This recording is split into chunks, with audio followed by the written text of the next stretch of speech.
UConn hung on to beat Georgetown on Saturday night as Alex Karaban becomes the all-time winningest player in UConn men's basketball history. I'll recap. This is Locked On UConn.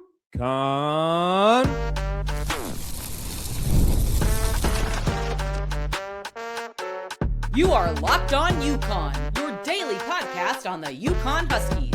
Part of the Locked On Podcast Network, your team every day. Happy Monday. Welcome back to another episode of Locked On UConn. I am Matt Schonvisky, a two-time graduate, 10-year credentialed media member, and host of the only daily UConn sports podcast, Locked On UConn.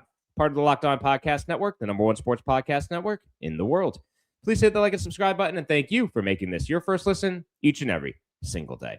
On today's show, I'll recap Saturday night's win over Georgetown, where we saw Solo go for 20, Karaban 18, and Silas Demary was just one assist shy of a triple-double.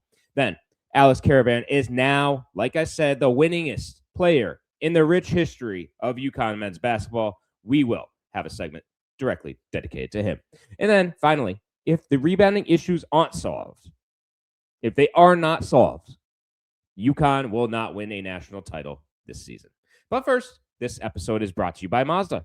We put that same drive into every detail. Wins define the moment. Putting in the work, that defines you. Stay tuned for highlights in this week's Moving the Game Forward. There's more to a Mazda because there's more to you. So Saturday saw UConn win 79-75. Improved to 24-2 overall, 14-1 in the Big East. There are things to point to for improvement, no doubt. I think Dan Hurley summarized it pretty well in his post-game press conference after the win over Georgetown. Let's first focus on offense, because the UConn got things going offensively, and I don't think offense right now is an issue for this team. 47% from the field, 32% from three, 72% from the line, 20 assists, 10 turnovers. I know Dan would like only 7 or 8. But from a production standpoint, from your starters, I think you're pretty happy.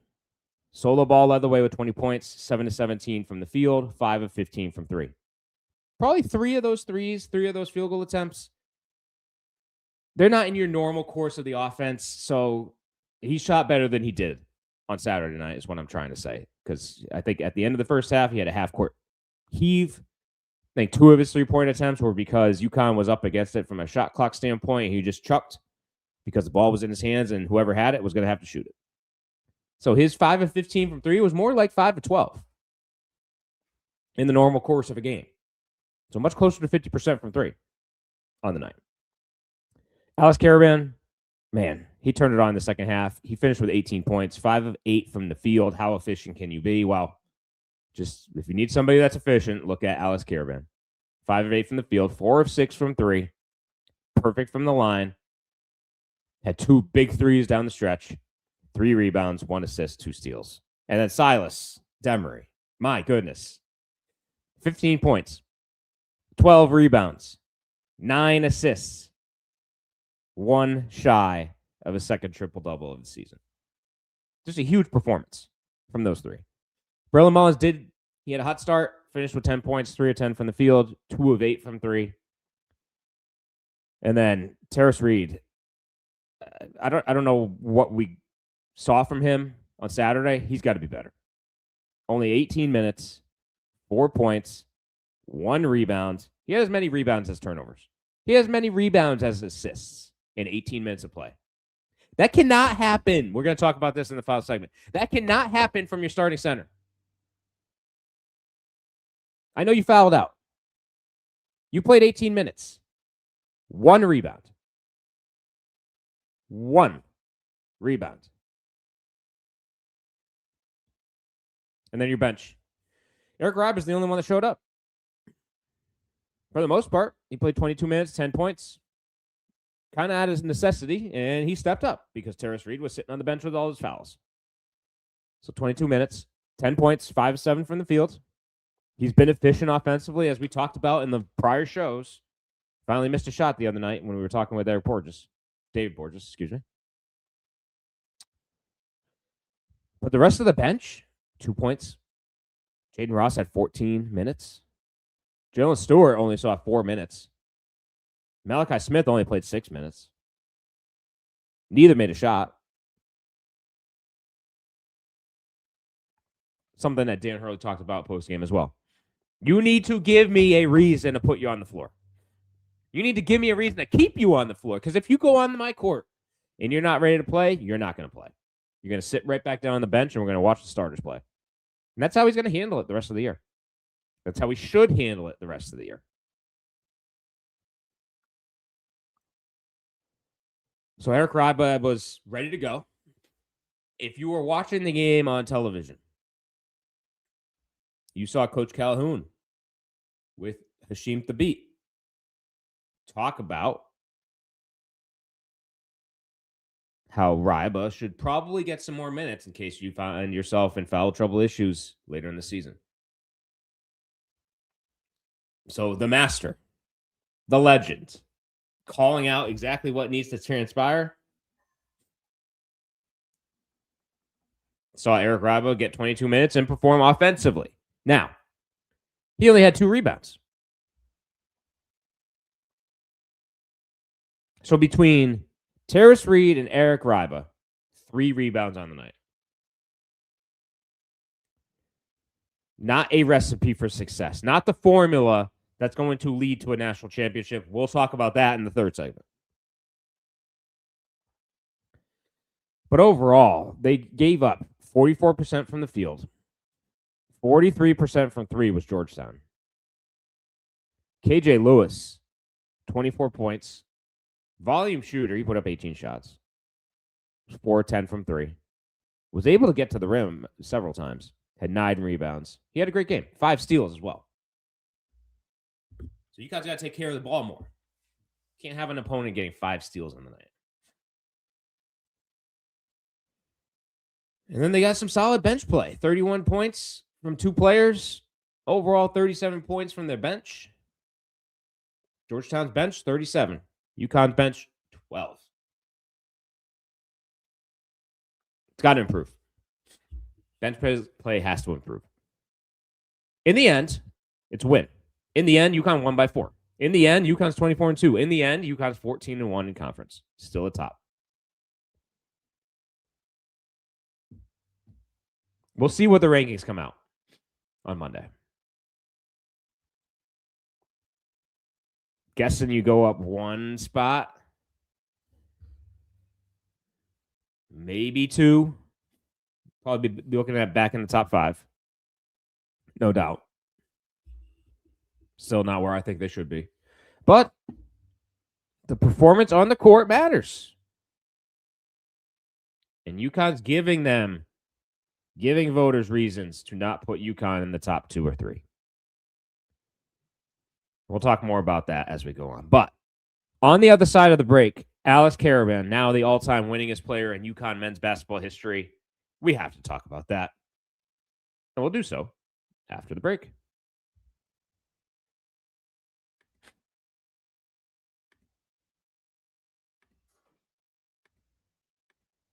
Workplace chaos, deadlines stacking up, inbox overflowing, and the one position you have to fill is still sitting open. When the pressure's on and you need the right hire, this is a job for Sponsored Jobs. Indeed, Sponsored Jobs helps you reach the people who actually fit what you're looking for: skills, experience, location. So you're not just hoping the right candidate stumbles across your post. And here's a stat that says it all. In the minute I have been talking to you, companies like yours made 27 hires on Indeed, according to Indeed data worldwide. So if you're hiring, spend less time searching and more time interviewing candidates who check all your boxes with Indeed Sponsored Jobs. Spend less time searching and more time actually interviewing candidates who check all your boxes. Less stress, less time, more results. When you need the right person to cut through the chaos, this is a job for Indeed Sponsored Jobs. And listeners of this show will get a $75 sponsored job credit to help get your job the premium status it deserves at Indeed.com/podcast. Just go to Indeed.com/podcast right now and support our show by saying you heard about Indeed on this podcast. Indeed.com/podcast. Terms and conditions apply. Need to hire? This is a job for Indeed Sponsored Jobs. Back in on Locked On UConn, and we are here in our second segment talking about Alex Karaban, who, after last night, is now the winningest player in UConn basketball history. Just a spectacular feat that I don't think will ever be met again, just given the way college sports, Dan Hurley now calls it the G League, is today. You're never going to see somebody that sticks around for a full 4 years and wins like Alex Karaban has. It's just never going to happen. It speaks to the success of the program. It speaks to his leadership and his dedication and his loyalty to stay at UConn all 4 years. Because he could have easily left 2 years ago after back-to-back titles. He could have been off to the NBA. He will be a solid bench guy in the NBA. No doubt in my mind. He does everything you need in a professional athlete at the NBA level. He has all the qualities and all the traits that makes him a winner here in college, translates into the NBA. No doubt about it. But his legacy at UConn is going to be winner. The top winner ever at UConn. This will not be achieved again. It won't be. And Alex Karaban deserves everything that he gets. Because he has worked his way. From when he showed up on campus, Dan Hurley after postgame, I think there's been some articles out there about how when Karaban showed up, he was awkward. His personality was awkward, is what Dan Hurley described him as. He went from being the shy person off the court. But where he's most comfortable, where he's most confident, is in front of 20,000 people on a basketball court. And that's what has allowed him to cement his legacy here at UConn. Dan Hurley talked about how they were scared on how Alex Karaban was going to react to being on the court, just given how he was off the court when he first arrives. And he is everything you want in an athlete, everything you want in a leader, everything a coach wants in a player is what Alex Karaban brings to the table. And you just look at how he performed on Saturday night. It's Mr. Consistency. It's Mr. Efficiency. He had 18 points on 8 shots. He took 6 threes, made 4 of them. And he's not 100%. Dan talked about this post-game. I talked about it a little bit in the first segment, how he was basically on one leg and still performed, still played the most minutes on the night, 38. And is giving you everything he has. So he's not missing games. Even when he's sick, like he was heading into Butler. He's not missing games even when he's, as Dan Hurley said, he's walking around like Kirk Gibson, stumbling around the bases. But then you put the lights on, and Karaban's delivering. It just speaks to what he is as a player for the school, what he means to this university, what he means to Dan Hurley. If Karaban had bolted to the NBA after year 2, I don't know if Dan Hurley's still here at UConn. Hurley's talked about it in his book that, hey, I came back because Karaban's coming back, because my guys are still here, right? So is UConn the same place if Karaban doesn't come back and play all 4 years, become the all-time winningest player here? Is Dan Hurley still here? Or is the rest of this roster what it is today? Is Braylon Mullins here? My guess is no. My guess is if Dan Hurley leaves and Karaban had gone on to the NBA, this entire program is completely something different. And Karaban has been consistent as you can possibly be, and he's gotten better. He's now exceeding his 3-point marks, his 3-point percentage from his freshman year, when he was hitting everything. He's just over 42% from 3. He's rebounding at the highest clip as he has his entire career. He's playing as best defense as he has.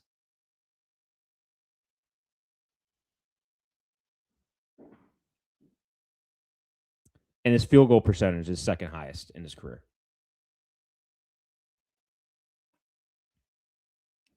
He just, in my mind, is the stable player. You get the same thing from him every single night. You're going to get efficiency. You're going to get production. And you're getting consistency. And for a team that is going through ups and downs, is having issues rebounding the ball, is having, I don't know if it's internal doubts. I don't think it's internal doubts. I think it's more, hey, how can we be this solid, consistent team throughout the year? I think Karaban is the piece that's going to get them there with Coach Hurley. There's a lot that we're going to talk about in the next segment that UConn needs to fix to get to where they want to be. Look no further than Alex Karaban and his UConn career and what he's brought to the table for how they can do it, for what they can do, for how they can approach the game. And Hurley's talked about this as well. He's the winningest player, and he's also probably one that cares the most that's come through here. Takes losses very hard. Wears UConn with pride. And when a loss happens, he's back in the gym, studying film, figuring out how to improve. He's a professional. He's a true professional at the college level. 100%. No doubt. And I think that's those traits and what he brings to the table is what's going to translate to him being a player in the NBA that sticks around for a long period of time. He's not going to be one of these UConn players that goes up and is down in the G League and is out of the league in a couple years. He's going to be a player because of who he is, how he handles the game, and how he handles his business, and what he does consistently. That's going to translate into one of these guys that, wow, 10 years later, Karaban's still in the league. 6th man, 7th man on an NBA roster. No doubt about it in my mind. So without Karaban, I don't think this UConn team is where they are today. I think Dan Hurley is coaching the Lakers. I think the rest of this roster is who knows who they would have hired as a coach. But it's more than just being an all-time wins leader. He's the heart and soul of this program right now. And post-game, John Fanta had to call out the fans for leaving during a ceremony where UConn honored Alex Karaban as the all-time wins leader. Where are you guys going? We're going to talk more about the fan base and the crowds this year, especially at Gamble later this week, because Dan Hurley had some thoughts on the matter post-game, and I think Ed Cooley did as well, which led to Dan Hurley's comments. So we're going to talk more about that, but pay Alex Karaban the respect for the accomplishment of what he just did. Your cars can wait. Traffic can wait. Honor the person. Honor the player that has made UConn what it is today and has been part of this run that hopefully at the end of this year we're capping 3 out of 4. But he deserved that respect post-game. And I appreciate John Fanta calling out those who were leaving for the gates, for the exits, trying to rush to their car so they can make it home an extra 5 minutes. So, on the other side, we're going to be switching gears more from going from the greatest player to the greatest winner in UConn basketball history to how can UConn fix something that's very important to fixing in order to get a national championship. And we're going to be talking about rebounding after the break. This is Mazda's moving the game forward for those who show there's more to the score than what's on screen, such as Alex Karaban becoming the all-time winningest player in UConn basketball history, scoring 18 points on just 8 shots. A player like that defines games, defines teams, defines careers, defines programs. Performances like Alex Karaban brings each and every single night. Those moments remind us of what it really takes to raise the bar. Set extra work off the court, dialing in every detail, giving it that extra fire, that grit, and that mentality of I never quit. Do you think Alex Karaban looks at any situation and says, well, we're not going to be able to accomplish that? Nope. No, that's not possible here at UConn. Au contraire. Alex Karaban is the mindset, the drive, and the reason why UConn is successful. At Mazda, they put in that same passion into every model. Highlights make the reel. What it took to get there makes it count. There's more to a Mazda because there's more to you.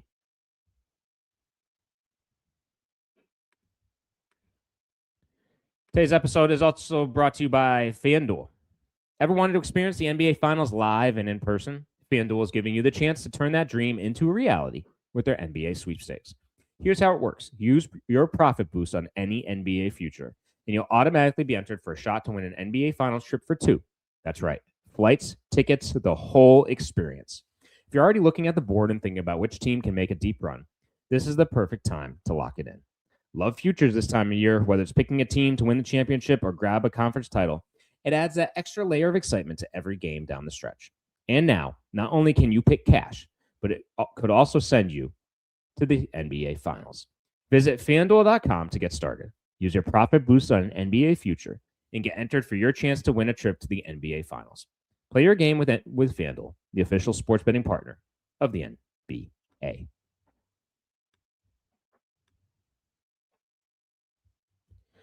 Back in for our final segment on this Monday edition of Locked On UConn, and we are talking an area of concern for this team. An area of concern that's been here for basically all season. Your center position on Saturday night managed to grab a total of 3 rebounds in 40 minutes. 3. Your starting center had 1. Your starting center only played 18 minutes because he fouled out and was in foul trouble all night. And also was not performing. Eric Reibe came in, was good on the offensive end of the floor, was efficient, 5-7, grabbed 2 rebounds in 22 minutes. You cannot have a 40-minute game where your centers get 3 rebounds. And it speaks to the concerns that Dan Hurley has been reiterating every time he takes the mic. Well, we've got to get our rebounding better. Yes, we've got to rebound better. Yes, we out-rebounded, but we still need to rebound better. I now see exactly what he's talking about. Because if you look back at Creighton and some of these other games, UConn's out-rebounding teams by 6, 10, 12, 18. It's still not good enough. When you're sitting at the free throw line and there's a miss coming off, and you're giving up either an offensive rebound off a free throw miss or you're fouling off a free throw miss, you're not doing what you should be doing. You're not doing your job. You're not taking care of your role and responsibility.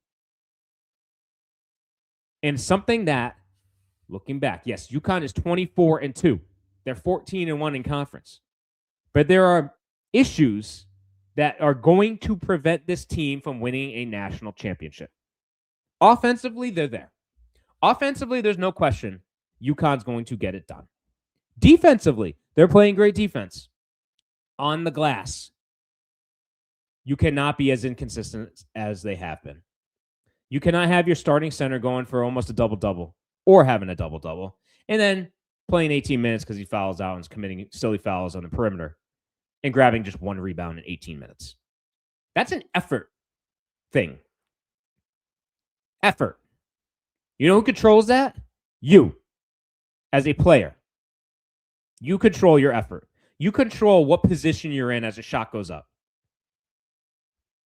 Does the opponent have an impact? Of course they do. No doubt about it. St. John's, it's going to be a battle on the glass. No question. If you get rebounded by St. John's, I'm okay with that. But if you are showing up and playing Georgetown and playing 18 minutes and you get 1 rebound, that shows to me that, hey, you took the night off. You sleptwalked through the game. You didn't try. And that's concerning. That at this point in the season, your starting center has 1 rebound in 18 minutes. And your backup, who played 22 minutes, only had 2 rebounds. Now, is Eric Reibe still learning? Does Eric Reibe still need to grow into his body? Does Eric Reibe still need to put on muscle? Of course. No question. No question. There's been times he came in, like at St. John's, where he looked out of his element. The moment may have been a little too big for him, which was surprising to me because of the experiences that he had earlier this season when Tarris Reed was out. I felt Reibe came in and did a spectacular job. Now, since that time, offensively, he's been great. He went through stretches there where he wasn't missing a shot in multiple games. I think in the third game, he went 6 of 7. He finally missed one. He's 5 of 7 again on Saturday night. So this isn't me taking things out on Eric Reibe. It's more a mentality from that position. 3 rebounds from your center spot is unacceptable. And Dan Hurley was asked a question. He just threw his head on the mic because it is completely unacceptable for that to happen. And I know he's going to find ways to get Tarris Reed going to ensure that Tarris Reed does not go through another game and finish with 1 rebound. Because if UConn plays an NCAA tournament game and Tarris Reed has 1 rebound, that's going to be UConn's going to be 1 and done in the tournament, regardless of who you're playing. Are you going to be able to outscore teams? Yes. But if you're not cleaning up the glass and you're giving up extra possessions via offensive rebounds and not taking care of your business on the glass, those extra possessions turn into additional points that would not have been there had you just cleaned up the glass. Had you just fought for your position and grabbed a board and put in some extra effort to take care of the business on the glass. UConn is not perfect on the year. They're 24-2. They're 14-1 in the Big East. This is a spectacular season record-wise. But if they don't clean up the glass, if they don't clean up the issues rebounding the basketball, this team will not be lifting a trophy in April. Heck, they might not even lift the Big East trophy in March. So there's glaring things that UConn needs to fix. And Dan Hurley's right. He's been right this entire time. Rebounding. It comes down to rebounding. He has not been happy with UConn's ability to rebound, even when they're out rebounding teams. He's been talking about it. He's seen it the entire season. I should have listened to him. Because we've been seeing it. We've been seeing it each and every single game. So even though sometimes stats lie, if you're not putting in the effort on the glass, fighting for position each and every single possession, you're going to be in a situation where your starting centers or your center position has 3 rebounds on the night, and your starting center only had 1. It's got to get cleaned up. And I think it will. I think Darren Hurley will have this team together in a place by the end of the season that is going to put this team in the best position it can possibly be in to be successful and win the game. So, as we move forward, we are going to be talking more about crowd this week. What was up with the Gamble crowd on Saturday night? Should have been rocking. Some comments were made. We'll be talking about that. We're going to be spending more time on Alex Karaban. We might try to get a former player here on the show to talk about the record that was broken. And there's going to be games this week, so we'll have constant game previews as well. Thanks for tuning in to today's edition of Locked On UConn. Make sure you subscribe and please follow Locked On UConn so you can get all the latest episodes. If you never miss an episode, the Everydayer Club is built for you. Get Locked On UConn ad-free, plus members-only Discord access and more. Head to Locked On UConn on YouTube to join the club. For those of you on video, we send you to the first ever 24/7 national Locked On Podcast Network YouTube channel. On audio, make sure you make your second listen Locked On College Basketball. And as always, go Huskies!